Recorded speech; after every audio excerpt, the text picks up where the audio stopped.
Okay, so hello to everyone. My name is Atul Dhiman and I welcome you all on this YouTube channel Abhipedia Regulatory Body. So आज के इस video के अंदर मैं बात करूंगा आप सभी से related to how to boost your motivation, कि कैसे आपने फिट एंड फाइन रहना है, मोटिवेटेड रहना है और अपना जो है पूरा का पूरा जब जिस दिन आपका एग्जाम है, कुछ दिनों की देरी है, कुछ घंटों की देरी है, इस एग्जाम को फोड़ के आना है। ठीक है, सो वो एटीट्यूड जो है, एटीट्यूड रखना बहुत ज़रूरी है। एटीट्यूड बिल्डिंग प्रोसेस जो है ये वीडियो के अंदर मैं कोशिश करूंगा हो, और जो मेरा एक्सपीरियंसेस है वो मैं आपको बताऊंगा। ठीक है, सो सबसे इम्पॉर्टेंट चीज़ है कि मैं जो भी चीज़ें करता हूँ या कोई भी एग्जाम्पल लेने की कोशिश करता हूँ तो मैं अपनी जो इंडियन आर्मी है या फौज है उससे मैं एसोसिएट करता हूँ कि कैसे ये लोग अपना लाइफ में चैलेंजेस को फेस करते हैं और कैसे हम लोग इन लोगों से सीख सकते हैं। सो इसी का सबसे बेस्ट एग्जाम्पल है इंडियन आर्मी की special forces paratroopers. Understand? So ये लोग जो होते हैं ना, देखिए फौज में हर कोई भर्ती होता है, बहुत सारे हमारे जवान है, यूथ है, फौज में भर्ती हो जाता है। ध्यान से सुनिएगा, तो फौज में भर्ती होने के बाद क्या है कि उन लाखों जवानों में से, हजारों सोल्जर ऑफिसर्स में से कुछ चंद जो लोग होते हैं वो सिलेक्ट होते हैं अपनी फोर्सेस के अंदर, दैट इज स्पेशल फोर्सेस के अंदर, पैराट्रूपर्स के अंदर।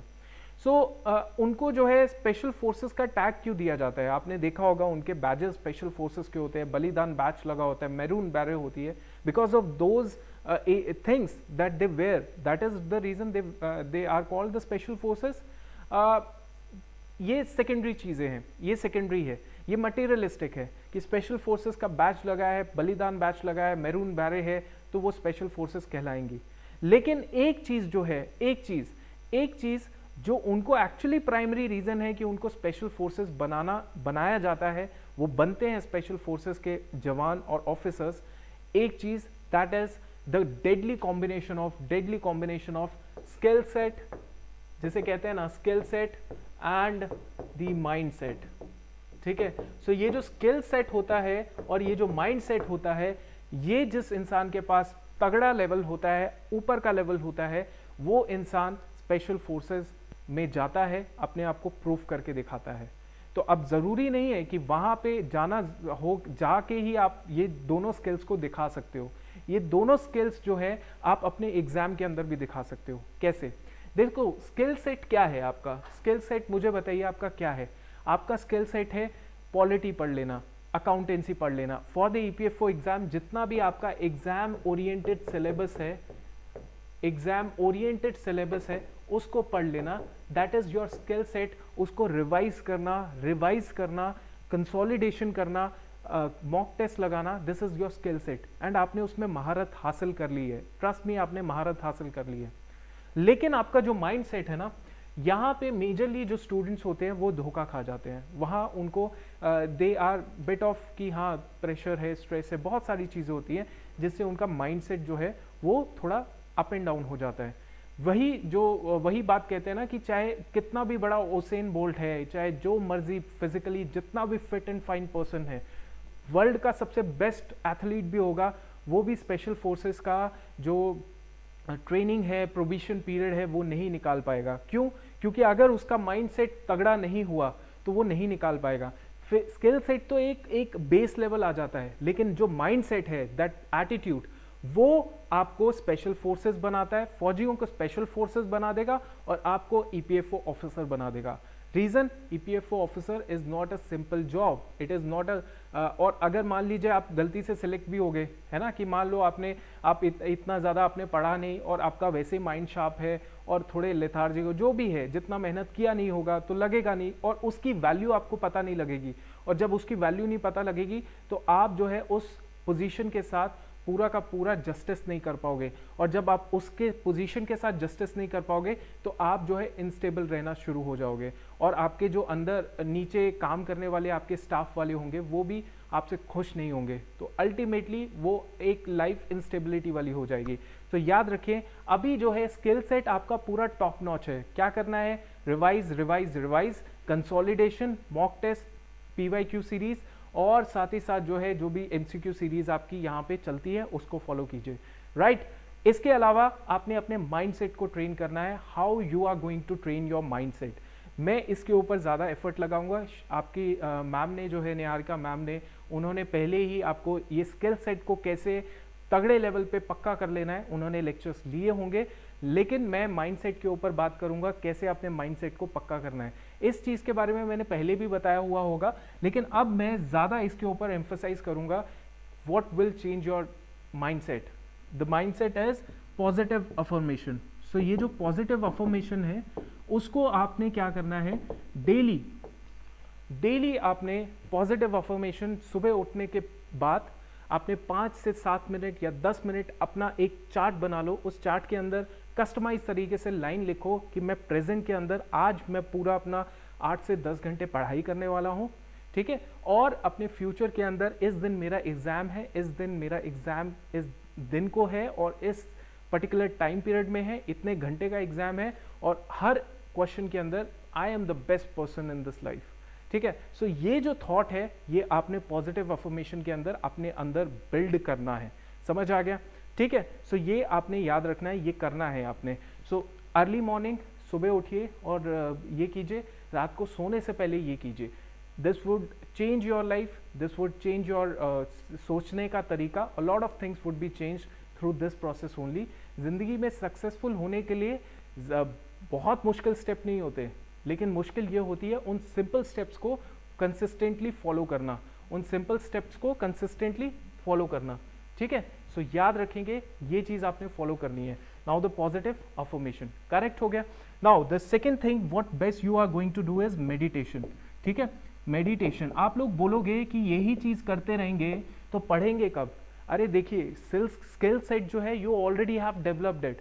आपने 1 साल तो ईपीएफओ पढ़ा ही होगा, 6 महीने ही पढ़ा होगा, सफिशिएंट होता है। Skill set you already have developed it, और इसमें अगर 8 घंटे लगा दोगे और इसमें अगर आधा घंटा ही लगा दोगे तो इससे आधे घंटे की वैल्यू ज़्यादा होगी स्किल सेट से। इतना मैं कह के मैं बता रहा हूँ आपको। तो यहाँ पे आपने यू स्टार्ट मेडिटेशन, अंडरस्टैंड। ये दूसरी चीज़ हो गई। तीसरी चीज़, अपने आप को देखिए, सबसे इंपॉर्टेंट चीज़ होती है आपका सोचने का तरीका आपके शरीर के स्ट्रक्चर के ऊपर डिपेंड करता है, मतलब शरीर की फिजिकल एस्पेक्ट्स के ऊपर डिपेंड करता है, ठीक है। सो आपने क्या करना है, डेली अपने आप को देना है for some physical activity. Go for a walk तो हमें क्या करनी है, वॉक मतलब वी आर गुड इनफ कि हम रनिंग करें, वॉक तो क्या ही, उससे फिजिकली आप एक्टिव रहेंगे, लेकिन at least go for a running, ठीक है। रनिंग के लिए आप जा सकते हैं, ठीक है। और इसके अलावा आप कुछ फिजिकल एक्टिविटी कीजिए, तभी जाके आपका ये जो माइंड सेट है ये बिल्ड होगा स्ट्रॉन्ग लेवल पे। समझ आ गया? अच्छा, इसका ये चीज मैंने आपको समझा दी है, ठीक है। So what we are going to work on is mind set, understand. So ये आपने क्लियर दिमाग में रखा कि माइंड सेट को बिल्ड करने के लिए हम ये सब चीजें कर सकते हैं।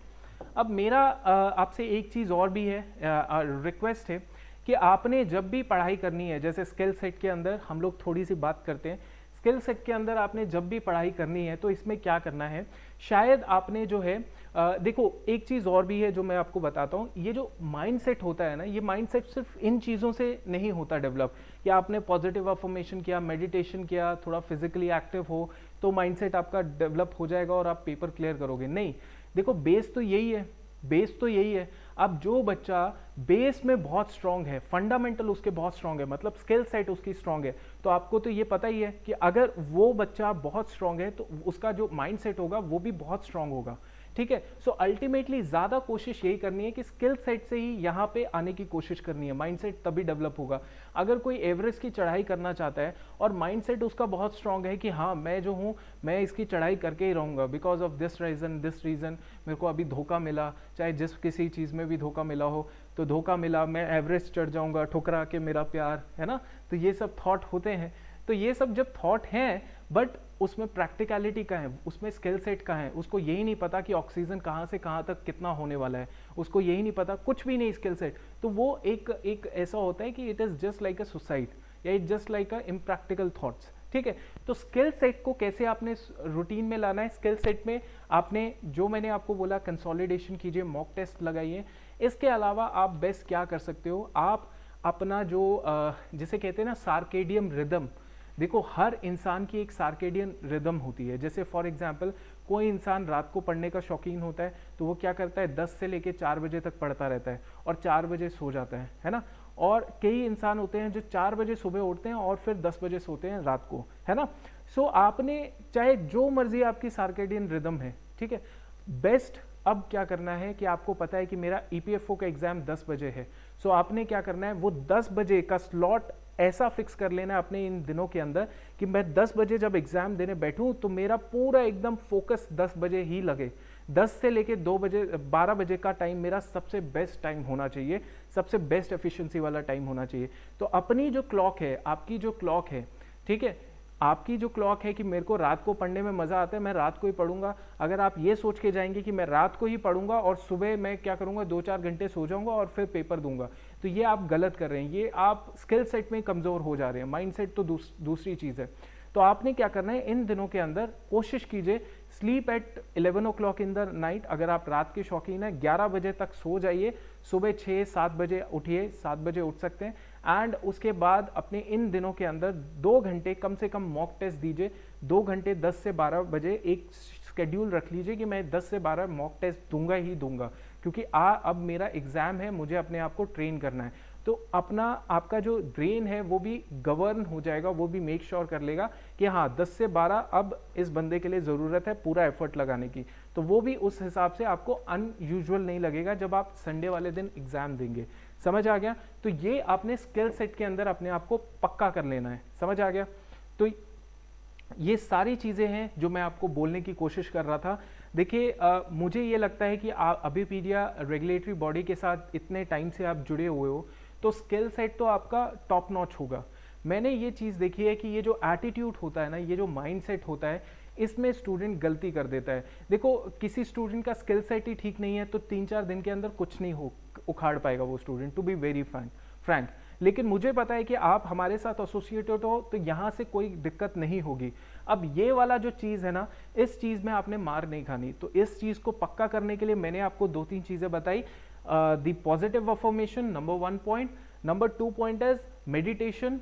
जो मैंने आपको बताया वो जो पोमोडोरो टेक्निक बताई थी जिसमें 55 मिनट्स आप पढ़ रहे हैं या 50 मिनट पढ़ रहे हैं और 10 मिनट आप ब्रेक ले रहे हैं, और 10 मिनट में भी आप क्या कर रहे हो, 5 मिनट मेडिटेशन या 5 minutes you are roaming here and there. बस इसके अंदर वैसा कुछ करना है, ठीक है।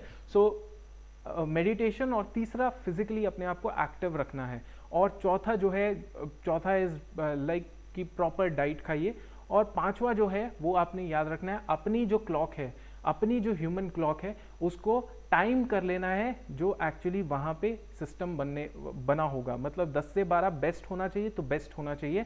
मैं अपने आप को इस तरीके से रेडी कर रहा हूँ आगे वाले एग्जाम के लिए। सो आई होप मैंने ये छोटी वीडियो बनाई है शायद आपके काम के होगी। सो अगर आपको अच्छी लगी होगी तो कमेंट डाउन बिलो कर दीजिएगा कि इस बार मैं ईपीएफओ का एग्जाम जो है वो फोड़ के आने वाला हूं या आने वाली हूं, because I am 100% confident about my skill set, about my the content that I have gone through in number of times.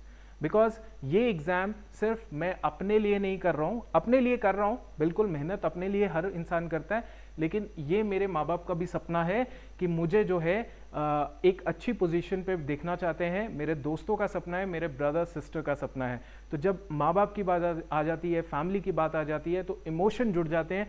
And आपको पता है कि इमोशंस जो होते हैं वो सबसे ज़बरदस्त न्यूक्लियर फोर्स का काम करते हैं, न्यूक्लियर एनर्जी का काम करते हैं। सो आपको मैं एक चीज़ बताता हूँ, अगेन एक लास्ट चीज़ बता दूंगा कि जो फौजी होते हैं, इंडियन आर्मी, एयरफोर्स, नेवी, आपको पता है कि अफगानिस्तान आर्मी है वो प्रोटेक्ट तक नहीं कर पाया अपनी पूरी की पूरी कंट्री को, बट इंडियन आर्मी चाहे इक्विपमेंट जो मर्जी हो, जैसा मर्जी हो, बीच में वो स्प्रिंग फंस जाए, आपने फिल्मों में देखा होगा, लेकिन वो लोग ऐसे होते हैं, उनके इमोशंस जुड़े होते हैं। इमोशंस किसके साथ जुड़े होते हैं? देश के साथ बाद में जुड़े होते हैं। मैं आपको रियलिटी बता रहा हूँ, बिकॉज आई हैव लिव्ड थोड़ा बहुत लाइफ ऑफ इंडियन आर्मी, तो मुझे ये चीज़ पता है। देश के साथ बाद में जुड़े होते हैं, उनके इमोशंस जुड़े होते हैं अपने सीओ साहब के साथ, कमांडिंग ऑफिसर के साथ, उनके इमोशन जुड़े होते हैं अपने बड़ी के साथ, मतलब साथ में जो उनका बड़ी पेयर होता है उसके साथ, उनके इमोशन जुड़े होते हैं पलटन की इज्जत के लिए। तो what ever they do it for the पलटन की इज्जत का सवाल। सो आपकी जो पलटन है उसकी इज्जत को, आपकी जो पलटन है आपके पेरेंट्स की खुशी, आपके दोस्तों की खुशी, आपके ब्रदर सिस्टर की खुशी। तो आपकी जो पलटन है उसकी इज्जत का सवाल है, इसीलिए मेहनत करनी पड़ेगी। मेहनत आपने बहुत की है, अब माइंडसेट बनाना पड़ेगा और वो आप बनाओगे। कमेंट डाउन करके लिख देना कि sir I am ready to make sure कि जो इज्जत है अपनी पलटन की उसकी की पूरी रखवाली हम लोग करेंगे। ठीक है, सो इसी के साथ मैं कंप्लीट करता हूं इस सेशन को। I hope you like this lecture. Thank you.